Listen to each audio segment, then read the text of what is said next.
अस्सलाम वालेकुम ज़हर ज़िंदगी ड्रामे जी दोस्तों नेक्स्ट एपिसोड जी तफ़सील सां ऐं धमाकेदार तव्हां कहाणी ॿुधाईंदा हलूं। ओठो छा हाणे रईस गफ़ार ख़ान खे बचाईंदो, रईस गफ़ार ख़ान जो साथ ॾींदो, छा रबन वारनि खे बि ओठो बचाईंदो ऐं नेक्स्ट एपिसोड में कमाल ख़ान हाणे छा प्लेनिंग चेंज कंदा, उन्हनि खे ख़बर पइजी चुकी आहे त ओठो असांजी चाल सम्झी चुको आहे। हाणे कमाल ख़ान ऐं हाकिम ख़ान कहिड़ो क़दम खणंदा, छा उहे मुहिब ते शक कंदा त ओठे खे सॼियूं ॻाल्हियूं मुहिब ॿुधायूं आहिनि या मुहिब तंग थी करे उहो बि रबन ऐं ओठे जो साथ ॾींदो।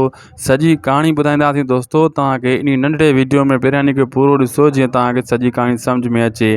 थी सघे शायदि को सो वीलोग यूट्यूब चैनल खे ज़रूरु सब्सक्राइब कंदा, अगरि फेसबुक पेज ते ॾिसी रहिया आहियो त उन खे फॉलो लाइक शेयर ज़रूरु कंदा। दोस्तों पहिरीं ॻाल्हि त ओठो हाणे जेको आहे कमाल ख़ान जी प्लेनिंग सॼी सुञातूं वेठो आहे हाकिम ख़ान जी, हू रईस गफ़ार ख़ान खे बचाइण जी पूरी कोशिशि कंदो।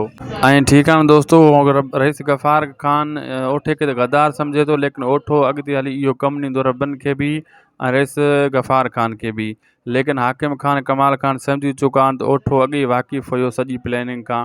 हाणे हू प्लेनिंग चेंज कंदा, ॾिसजो तव्हां, रबन ते तशदुद कंदा। जीअं रबन नेक्स्ट एपिसोड में उन्हनि जे हथु ईंदो, हू जेको आहे ॻाल्हियूं करण खां बाद ॻाल्हियूं करण अध में छॾे ॾींदा रईस गफ़ार ख़ान सां। हू रबन सां तशदुद कंदा, रबन सां विढ़ंदा ऐं उन्हनि खे ख़बर आहे त असां इहो क़दम खयोंसीं ॻाल्हि नारो जा रईस गफ़ार ख़ान जे मथां डायरेक्ट हमिलो कयोसीं फ़ैसिले में, त उते ओठो इहो कमु सॼो विञाईंदो।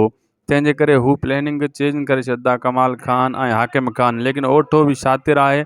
ओठो दोस्तों अॻिते हली तव्हां ॾिसजो त रईस गफ़ार ख़ान जो फुल साथ ॾींदो ऐं जेको आहे रबन जो बि। लेकिन फ़िलहाल रबन खे सटको भलो ॾींदो कमाल ख़ान, छाजे करे हू अॻिते हली किस्त में कमाल ख़ान जे हथु चढ़ी वेंदो आहे रबन ऐं मीरा ॿई।